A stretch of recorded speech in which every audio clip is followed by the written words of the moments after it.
তুফানগঞ্জে বিজেপির বুথ সভাপতিকে মারধরের অভিযোগ উঠছে স্থানীয় তৃণমূল নেতাদের বিরুদ্ধে। আমার সঙ্গে শুভঙ্কর রয়েছেন। শুভঙ্কর, কি খবর রয়েছে তোমার কাছে? হ্যাঁ দেখো, তোমাকে জানিয়ে রাখি, বিধানসভা নির্বাচন বছর ঘুরলেই তার আগে থেকেই কিন্তু রাজনৈতিক সংঘর্ষে উত্তপ্ত হয়ে উঠছে কোচবিহারের বিভিন্ন এলাকা।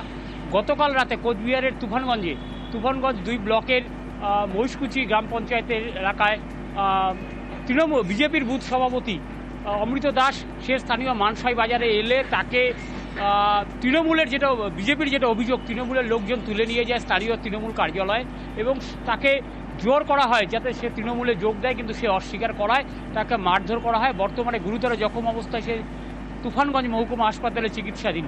যদি এই যে বিজেপির এই অভিযোগ, সেই অভিযোগটা কিন্তু অস্বীকার করেছে তৃণমূল নেতৃত্বের যেটা পাল্টা অভিযোগ যে এটা নিজেদের ব্যক্তিগত শত্রুতা বা কোন্দলের জেরেই তার উপর হামলা হয়েছে, এর সঙ্গে তৃণমূলের কেউ জড়িত নয়। তৃণমূলের বক্তব্য শুনবো, তবে তার আগে কি অভিযোগ উঠছে তৃণমূলের বিরুদ্ধে? বিজেপি বুথ সভাপতি কি অভিযোগ করছেন শুনবো। আমি কালকে বাজারে গিয়েছিলাম, আমাকে ট্রেনে হেসে পার্টি অফিসে নিয়ে গিয়ে দরজা বন্ধ করে আমাকে বেধড়ক মেরেছে।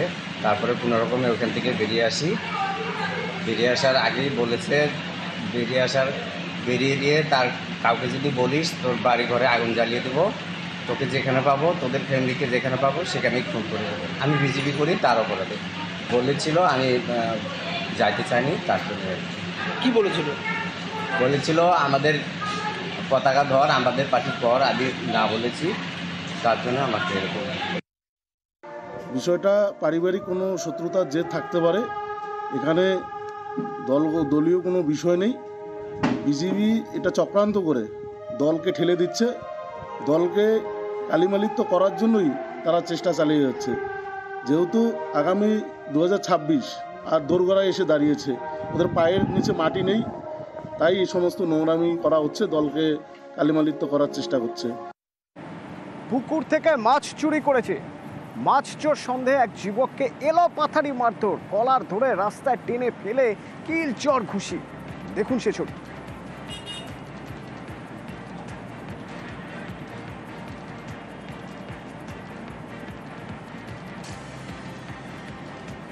সুবীর আছে আমার সঙ্গে। সুবীর, এই যুবক কি স্থানীয় যুবক? কেন এরকম মনে হলো যে এই যুবকই মাছ চুরি করছেন? কোথাও কি কোনো ক্যামেরার ফুটেজ বা কেউ কি দেখেছেন? কেমন আছে ওই যুবক? দেখো অতনুদা, কামারহাটি পৌরসভার 32 নম্বর ওয়ার্ড বেলঘরিয়া নন্দননগর এলাকার বসাকপাড়া সেই জায়গাতে যে পুকুর, সেই পুকুরের মাছ চুরি করার অপরাধে এই যে ফিরোজ শেখ নামে 22 বছরের যে যুবক, সে সেখান থেকে বাড়ি ফিরছিল এবং তাকে সেই মাছ চুরি সন্দেহতে সেই এলাকার একজন ব্যক্তি, সে তৃণমূল কর্মী হিসেবে পরিচিত, তার নাম রাজকুমার বিশ্বাস, সে তাকে রাস্তায় ফেলে লাথি চর ঘুষি মারধর করে এবং তাকে কলার ধরে টানতে টানতে নিয়ে যায় বাড়িতে এবং তাকে হুমকিও দেয়। এবং তারপরে কিন্তু এলাকার মানুষজন তাকে আহত অবস্থায় প্রথমে সাগর দত্ত হাসপাতালে নিয়ে যায়, সেখানে তার চিকিৎসা হয় এবং সে এই মুহূর্তে সাগর দত্ত হাসপাতালে ভর্তি। এবং এই রাজকুমার বিশ্বাসের নামে ইতিমধ্যে বেলঘরিয়া থানায় অভিযোগ দায়ের করা হয়েছে এবং তার পরিবারের লোকজন, অর্থাৎ রাজকুমার বিশ্বাস এলাকায় তার এতটাই প্রভাব রয়েছে যে সে একদম এভাবে নৃশংসভাবে তাকে রাস্তায় ফেলে মারধর করছে এবং ইতিমধ্যে কিন্তু তদন্ত শুরু করেছে বেলঘরিয়া থানা পুলিশ। এবং রাজকুমার বিশ্বাসের যে এই ধরনের হুমকি এবং মারধরের ঘটনা, এই নিয়ে কিন্তু যথেষ্ট আতঙ্কিত আক্রান্ত যুবক এবং তার পরিবারের লোকজন। ধন্যবাদ। পুকুর পাড়ে দাঁড়িয়েছিলাম, ওরা 3-4 জন আসলো আর ওখানে এসে কোনো কথা বললো না, মাছ চালু করে দিয়েছে। ওখানে বলছে আমি নাকি ওখানে বসে বসে মাছ ধরছিলাম, ওনার পুকুরে মাছ ধরছিলাম আমি। সন্দেহে মারধর? হ্যাঁ। কি সন্দেহ? ওই মাছ চুরির সন্দেহে মারধর করেছে। কে মারধর হয়েছে? না ওই রাজকুমার, উনি আগে এসে গায়ে হাত দিয়েছে। ওই মাছ, ওরা ভাবছিল মাছ চুরি করছিলাম ঘাটের মধ্যে বসে, তাই জন্য এসে মারধর শুরু করে দিয়েছে। চিৎকার করেছি, অনেক লোক এসেছিল, যারা বলছে ওদেরকেও হুমকি দিচ্ছে। আজ থেকে বিধানসভার বিশেষ অধিবেশন, এই বিশেষ অধিবেশনের বিষয়ে জানবো। আমার সঙ্গে আবির রয়েছে। আবির, এই বিশেষ অধিবেশন যেখানে মুখ্যমন্ত্রীও থাকতে পারেন, গুরুত্ব কোথায়? কেন এই বিশেষ অধিবেশন?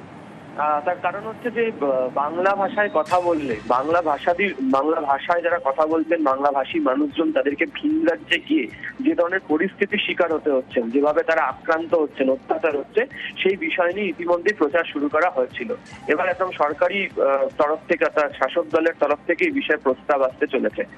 বিধানসভা রুল বুকের 169 নম্বর ধারা অনুযায়ী আগামীকাল সেই প্রস্তাব পেশ হবে এবং তার ভিত্তিতে মঙ্গল এবং বৃহস্পতিবার আলোচনা হবে।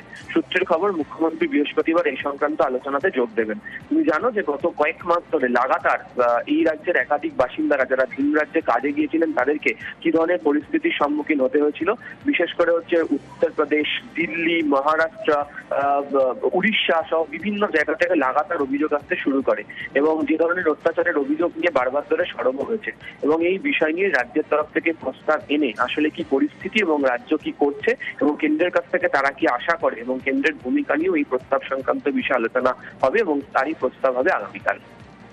ধন্যবাদ।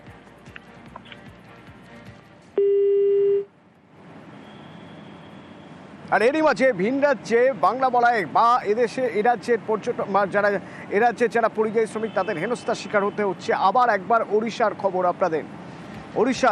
ওড়িশায় পূর্ব মেদিনীপুরের যুবক, তিনি গিয়েছিলেন ওড়িশায় এবং সেখানে রাজমিস্ত্রির কাজ করতেন, কিন্তু সেখানে বাংলায় কথা বলায় তোকে মারধর করা হয়েছে।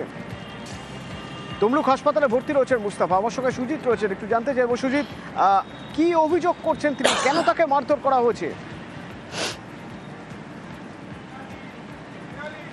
দেখো, বাংলায় কথা বলেছিল ওই যুবক, নন্দকুমারের বাসিন্দা, পূর্ব মেদিনীপুরের বাসিন্দা, পূর্ব মেদিনীপুরের নন্দকুমারের শীতলপুরের বাসিন্দা। ওই যুবক তার বাবার সঙ্গে উড়িষ্যায় কাজে গিয়েছিলেন এবং সেখানেই কাজ করছিলেন, কিন্তু বন্ধুদেরকে স্টেশনে তুলতে এসেছিলেন। তার মুখ থেকে বাংলায় কথা শোনার পর কিছু লোক তাকে জিজ্ঞেস করে, তুমি কি বাঙালি? তখন সে হ্যাঁ বলে, তখনই তাকে চড়াও হয়, তার উপর রীতিমতো মারধর করা হয় এবং সেখানেই সে বলা যায় লুটিয়ে পড়ে।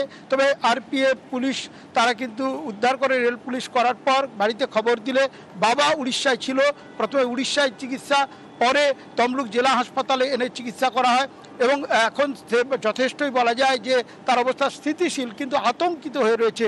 আতঙ্কের কারণ, এভাবে বাংলা বলার কারণে ভিন রাজ্যে গিয়ে আক্রান্ত হতে হবে, এতদিন শুনছিল অতনু, কিন্তু সে যে নিজে শিকার হবে এমনটা সে বুঝতে পারেনি। তাই গোটা বিষয়টি নিয়ে হইচই শুরু হয়েছে। এলাকার বিধায়ক সুকুমার দে নিজে তার বাড়িতে গেছেন ভয় কাটাতে, যদিও ভয় কাটানো সম্ভব নয়, কারণ তার বাবা, তার ছেলে রীতিমতো আতঙ্কিত হয়ে পড়েছে। এই ট্রমা এখন থাকবে। সামান্য বাংলায় কথা বলে যদি তাকে মারধর করা হয় এবং তাকে লুকিয়ে লুকিয়ে থাকতে হয়, তাহলে এই ভয়তে এই ট্রমা তো থাকবেই। ধন্যবাদ সুজিত।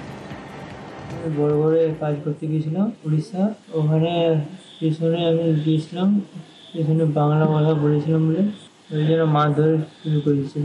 কত বছর ওখানে? 2 বছর ছিল। কি কাজ করতে? রাজমিস্ত্রি। কিভাবে মারলো? ওরা স্লাডিংয়ে ঠুকেছিল, স্লাডিংয়ের কাজ ভাঙালি। কি কারণে মারে? বাংলা ভাষা বলতাম। আমি ওখানে দীর্ঘ বছর ধরে সিভিলের কাজকর্ম করি।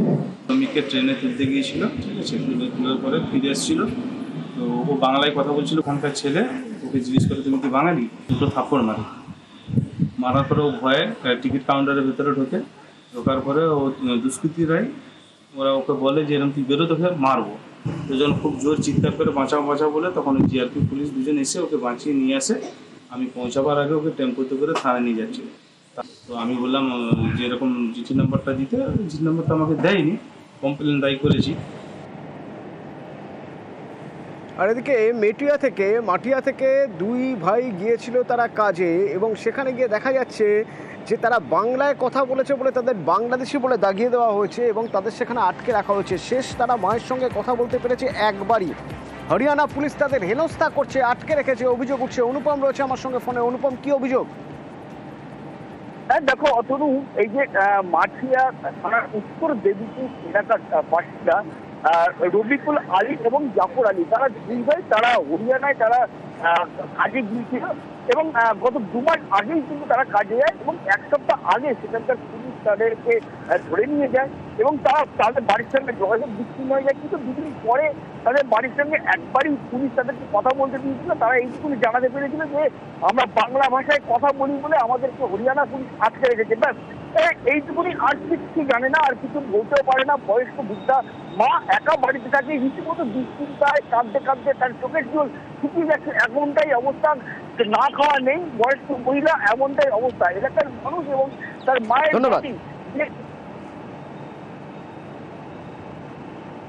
আমার 2 ছেলে হরিয়ানা কাজ করতে গেছে, সেখান থেকে আমার ছেলেগুলোরা বন্ধ করে দিছে, পুলিশ নিয়ে আটকে রেখেছে। কোনো যোগাযোগও হচ্ছে না, কোনো টাকা পয়সা কিছু আমাদেরকে পাঠাচ্ছে পারছে না। আমরা না খাইয়ে মরতেছি, বহুত কষ্ট, অনেক কষ্ট হচ্ছে আমাদের বাড়ি। আর এই ছেলেটার সাথে কোনো সম্পর্ক আমাদেরও হতে দিচ্ছে না। বাংলা কথা বলছে, তার জন্যে ওদেরকে বন্ধ করে রেখেছে। অনেক মারধরি করতেছে। চাচ্ছি আমার ছেলেগুলোর ছেড়ে দেয়, ওরা যেন মান সম্মান ইজ্জত মতন। আমার ছেলে আমার মার কাছে মুখে আছে।